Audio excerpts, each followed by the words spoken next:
It really is unbelievable how cool it was to be a kid, and how somehow we all tend to lose that as we grow up. This is the CCM Classroom. I'm Professor Jay. It's me, it's Giest. And Dakota. And we're here, and we're going to be talking about distractions. But I have a question for you guys. When you guys were like in the 4th grade, 5th grade, 3rd grade, whatever grade you guys were in the 90s, what was the main distraction for you guys in class? Tech decks. Tech decks? Tech decks were big in EHC school district. Everyone had like the little skateboard things, right? The little mini skateboard you just put your that. fingers on. You had that. Everyone at lunch was doing that for a long time. Tech decks. I would have to agree. And then recess, when Dragon Ball Z was still a thing. Oh, yeah. Everyone was playing Dragon Ball Z on the recess lot. Oh, you had the Beyblades. Beyblades. Yeah. Dude, I remember when they got... rip! People would launch them at each other. Oh, my goodness. Those got banned so quickly in my school. And we still brought them in. They were still there. No, I was a good kid. I didn't bring my Beyblades in. I brought my Hot Wheels in.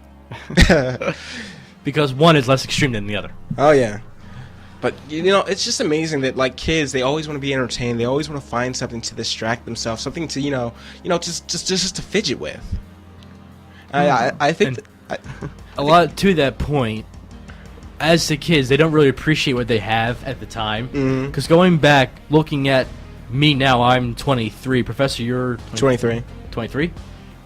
I'm 26. Making Dakota feel old, the old one here. I'm not intentionally making Dakota feel older. But what I'm saying is, we had so many things out of our hands at the time, and now we look back on them on fond memories. Like, take the N64, the NES, PlayStation 1, PlayStation 2. Oh, yeah. Mario Kart, Mario Party, Mario Tennis, GoldenEye, if you had that, you were lucky. Legend of Zelda Majora's Mask. There's just so many things out there that games today could blow that out of the water for graphics and game engines.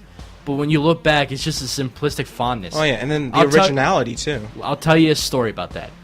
I was at Level Up a couple months ago when I first started here, and I was walking around, and I saw in the display case Paper Mario for the N64. I jumped. I was like a little school kid. I was so happy. The guy nostalgia will get you every time. And the guy said, "Do you want that?" I said, "Is water wet?" He said, "Can I get in this case?" He said, "Yeah." He handed me the key. How much? He said, like $35. I took $40 out of my wallet, threw it at him, and ran out the store. Do you want your $5? No, keep it. I think it's just amazing the way that, like, we have these, like, things that we're fond of, these things that, like, root us in our childhood.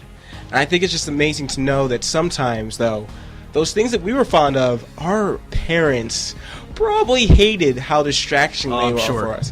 Now the big thing is in schools is fidget spinners. And I actually had a chance to interview a number of people from a school district about how they felt about this very topic. And after hearing a clip from them, we're going to get back into the topic of fidget spinners and talk about the good, the bad, the ugly, and also a strange case in Texas, because it's always from Texas.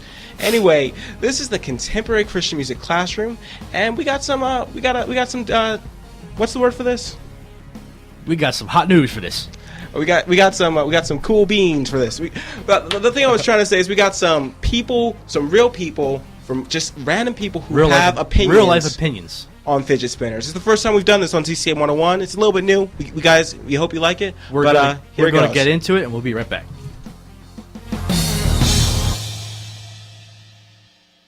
I think they are great for outside of the classroom. It helps the kids to manipulate their fingers, and it does great skills. I like them for the kids that need them, but for the other kids that just use them as toys, I do not like them. They are disruptive. They disrupt the student that has them, and then they disrupt the students around. The kids entertained. I don't really know much about him. I just heard him a couple days ago. Sometimes he's distracted easily. And even before they became a huge phenomenon, he used to play with just the fidget cube, just have something to click and spin. And when that came out, he literally would just spin, but he pays attention. So I'm like, if it keeps him quiet, why not? You know what I mean? Yeah. As long as the kids don't misuse them, I guess they could use them. I hate them. All right. What? The Fidget spinners. There's things that the kids are playing with that they spin around and they walk up and down the hall in the cafeteria. I don't know what that is. I've never seen it. And so, as you can see, there's a lot of different opinions on fidget spinners. But before we start talking about them, a lot of them really seem negative towards this. Listening just to this and knowing conversations I've had that I have other people, a lot of people have negative remarks about these. Yeah, but before we get into that, we gotta let the listeners know, because not every single person's been exposed to fidget spinners. They gotta know what they are. And so essentially, fidget spinners were developed, or they're supposedly developed, to help kids with ADHD and autism better focus in class by giving them something to do with their hands while they're trying to pay attention, and minimize the distraction that they are to their peers. But what has happened is that every kid and their grandma has 30 of these things. They're lining up, they're shooting them across the hallways, they're fidgeting with them all in the class, and all you hear all day is the of it spinning, and it's driving some people nuts. It's helping some kids, but it's crazy. It's like anything with a trend. Everyone has to have it. It's a couple of other things have been designed for X purpose. Next thing you know, everyone and their brother has it, their sister has it, their cousin has it, their grandmother has it. Kind of like almost, I even hate to say this, like iPads. iPads first came out, there were only certain people have them. Now everyone and their brother has it. Even Professor J, and he's anti-Apple as days long, he has one. Yeah, it's actually like in my hand right now. I was actively trying to pull up this article about fidget spinners, because there's this case of a 12-year-old who nearly choked on one. What happened with that one was, they had to be cleaned. The bearings inside had to be cleaned periodically. So what happened was, somehow she took it out of the spinner and put it in her mouth to clean it, and it got... What? Yeah. In her mouth? In her mouth. To clean it?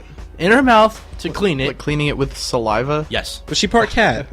I don't know. Ended up happening, the actual ball bearing got stuck at the back of her esophagus. Huh. And the mother didn't know at first till she heard a whole bunch of like different like noises. Turned the car right around in a U-turn and drove to the hospital. Had to have it surgically removed. Okay, so my question is, only in Texas can you get away with that. My question is, like at a certain point, okay, you know that I'm at the same school you're at, and I had 4-year-olds all this week, and I didn't have any of them put things in their mouth that don't belong in their mouth. I think after a certain age, you got to know this belongs in your hands, and it's not food. I heard a story of someone who was putting stuff up and they had thumbtacks, and so they put them in their mouth as they were like doing it, and they would take them out as they would put each new one up, and they ended up swallowing them and that's almost had a little as trouble. bad as scratching the back of your head with a staple gun with the safety off. You know, I think that's happened before. You know, I think the lesson here is, and we're gonna get back into fidget spinners later on in this hour, but the issue here is that parents, teach your kids how to use whatever they have at their hands responsibly.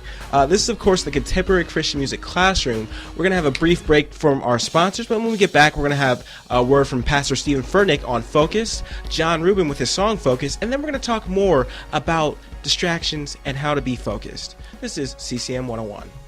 Music with a message.